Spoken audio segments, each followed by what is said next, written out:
See the way Rufai Oseni take disgrace this senator where we want go talk rubbish for our rise. My people. Deputy Chief Whip of the Senate. Good morning, Senator Meboyin. Great to have you on the morning show today. I'm sure you were on the floor. I don't know if you were on the floor yesterday because you're in Lagos this morning. Okay, so great. Thank you for coming here today physically. Thank you. Can you share with us what truly transpired? We saw what happened. The video footage has shown us. But from your perspective, what happened yesterday?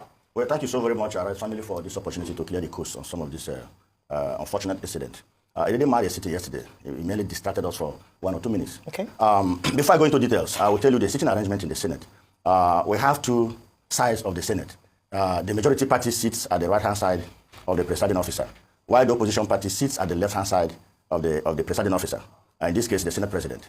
And you will agree with me that a few weeks back, some senators from the opposition defected to the ruling party, the APC, thereby creating vacuum within the sitting arrangement in the opposition sitting cycle.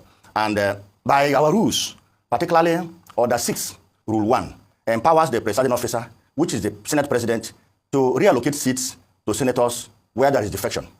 And this allocation of seats did not only affect Natasha, it affected other senators within the sitting role of the opposition. And Natasha, instead of moving to the new seat allocated to her, refused to do that. And by doing so, she breached the rule of the Senate. So it's a very unfortunate incident, because to me, it is all warranted. It shouldn't be. The seats are all the same. It's just for us to have normalcy and without creating vacuum under the sitting arrangement. That is why the Senate president exercises his powers as enshrined in our rules and regulations as a parliament. And that is the parliamentary practice all over the world. So I want to join my colleagues to condemn this unwarranted act. Senator, real quickly. There's a video making a round of how the same Akpabio protested in 2018. In fact, Akpabio was speaking while he was not being permitted to speak by the then Senate President Bukola Saraki. He was obviously relying on the point of order, the same point of order ignored in the chamber yesterday to advance his own mission to silence the voice of the perceived disloyal colleague. You know, so for avoidance of doubt, Senator Akpoti had all her privilege and right to speak at that point, enshrined in Senate standing room, but he shut her down. Wait a minute. Yeah. This is the same. Akpabio too did the same thing to Saraki. There's video evidence there. I can send it to my producer now to put it on air so that you be facts. When you get your seat, I'll recognize you.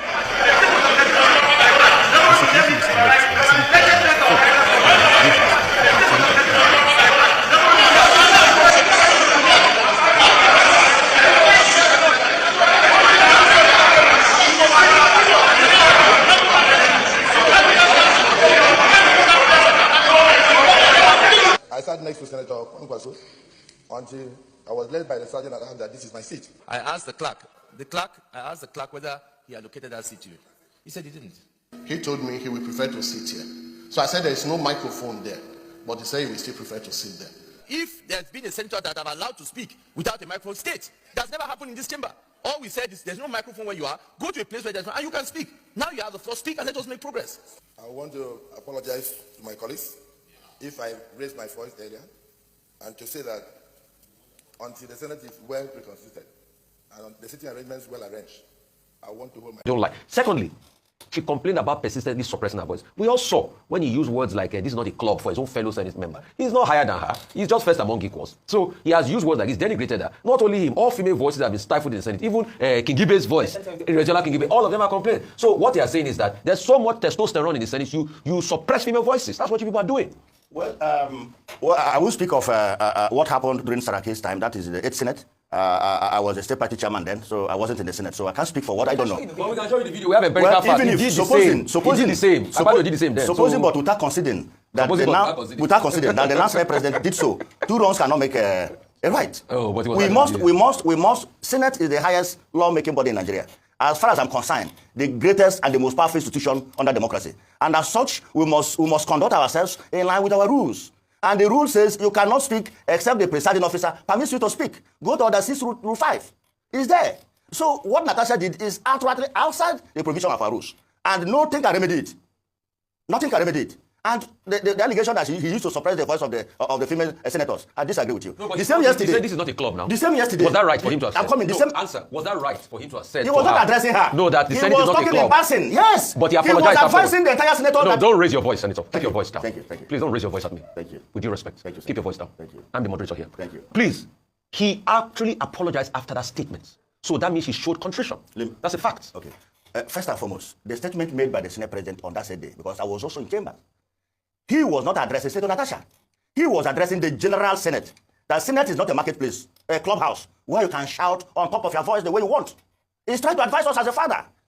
That we should act within the rules of the Senate. He was not addressing Senator Natasha. He was talking to everybody as a presiding officer. All right, Professor Kila. Senator Nwabonyi, I do agree with you that the Senate should not be a place of drama. Good. You said the chairs are the same. Was there any particular reason why it mattered so much that she changed that chair? Yes. That she didn't want to say that? Is there a particular reason? Let me tell you. Yes. She is not the only senator that was affected by that seat reallocation. Before now, Senator Yayi, that represented Lagos West, now representing Ogun West, was reallocated from his former seat to another seat. Senator Joseph Okalo was reallocated from his former seat to another seat. Senator Ifeanyi Oba was also reallocated. This is a minor thing, normal procedure. I think she overreacted, but she overreacted. That's the point. Okay. So let's go. I do, but let's now go to another person that overreacted and wonder: do you think the Senate president overreacted in immediately not allowing her to talk, escorting her out, suspending her? I mean, that's a nuclear bottle. She was not suspended. She was not escorted out. She was not. She was asked to go. She refused. Senate president being a father ignored her, and we condemn the business of the day. All right. Okay. Let me ask a question. Wait, the Senate president is not the father. Stop saying that. The Senate president is the first among people. But go ahead. Okay, let me take that. Let me take that. Did he ask you? Is he your father? All right, okay. Let's go ahead. Let me just ask a question around House rules, points of order, because that's also quite contentious. And I really want our viewers to understand, and this is an opportunity to learn about the procedure in the House, in the Senate. Thank you. The first thing was that the Chief Whip raised the point of order that she wasn't sitting where she was supposed to be sitting. Yes. What should have naturally followed is that the Senate President ought to have given Senator Natasha an opportunity to defend herself, true or false. Usually when the point of order is raised, before a decision is made by the Senate President, but he didn't give her that opportunity. So he didn't. So that was one. The second part of it was that she made a claim that usually when you want to raise a point in the Senate, your hand is raised and the Senate President has to recognize you before you're allowed to speak. She said she'd been marginalized consistently. That is the order. So that, yes, the Senate rule. Consistently. And so she had to stand up. And if you recall, this has happened in the past between Dino Melaye, Dimeji Bankole, that sometimes, and that's what I was talking about, their voices being silenced. Is there merit to this? Because I want you to explain to us, because that was evidence of bias from the Senate President, that he didn't, when the point of order was raised by the Chief Whip, didn't give her an opportunity to either defend herself or not, and then, make a decision following that. What do you say about that? Because that's the contention, that there's a lot of marginalization, so share with us and an opportunity to educate her. He who goes for equity must come with clean hands. Senator Natasha, before yesterday's plenary, has been assigned to a new seat, and she refused to sit on her seat. And our rule is that you can't speak except you are sitting on the seat assigned to you. So for the Senate President not giving her a chance to speak is in line with the rules. If she has moved to her seat and raised that point of order, I tell you, the Senate President would have given her the opportunity to speak. Our rules are strict. It's not made by Akpabio. It has been there. No, I'm coming. Okay. You're talking of suppressing her voice. Yes. This is the same person that came up with the bill yesterday. The bill was taken. If we were suppressing her voice, we could have taken that bill on the House Bank. But the bill scared first reading. This is a senator, the first day she was sworn in, she was made a committee chairman. Well, she's removed from that particular committee. From that committee? Yeah. It's possible. Yeah. I was chairman of the Senate Committee on Works. But I have to resign because I'm not a principal officer. I'm not chairing any committee. Yeah.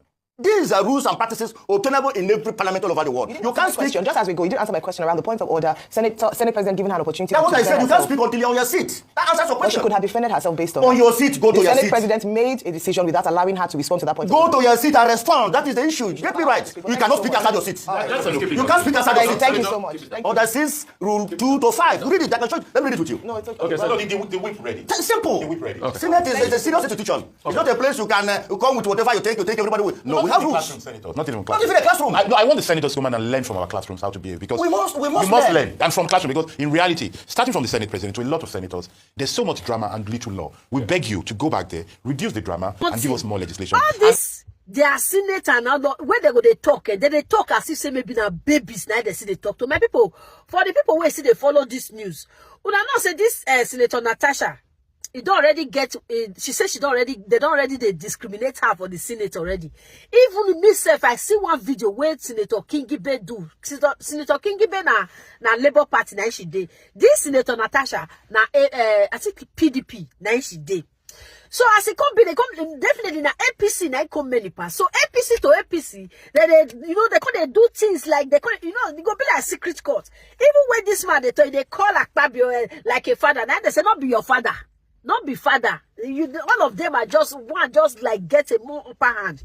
So what does that bring me? For me, according to our Senator Natasha, say they don't always discriminate. I say she get what she bear for inside body. It get this man up because according to this club, where they say it happened. Now, when Senator Natasha they talk, now because we are not stop talking like as if we are a nightclub or something like that, you know. So they said the team, I don't hear that, I don't follow up that news. So the team can't make wave, Nigerians can't react, it can't make Akpabio can't apologize to Senator Senator Natasha. So that is still there inside Bele, still there Akpabio Bele. You understand? It is